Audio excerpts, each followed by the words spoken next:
तुम तीनों में से सबसे पुराना कैदी कौन है? बादशाह सलामत, सबसे पुराना कैदी मैं हूँ। बादशाह सलामत, सबसे पुराना कैदी मैं हूँ।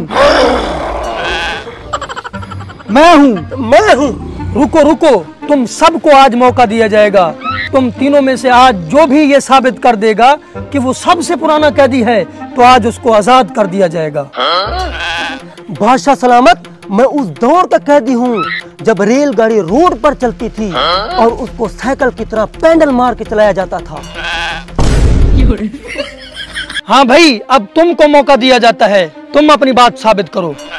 बादशाह सलामत, मैं उस दौर का कैदी हूँ जिस दौर में लोग घोड़ों पर सफर किया करते थे, लिहाजा मुझे आजाद किया जाए। हाँ, सब्र करो, अभी तीसरे की तो बात सुनूं, फिर आजादी का फैसला किया जाएगा। बादशाह सलामत, ये घोड़ा और ट्रेन होता क्या है?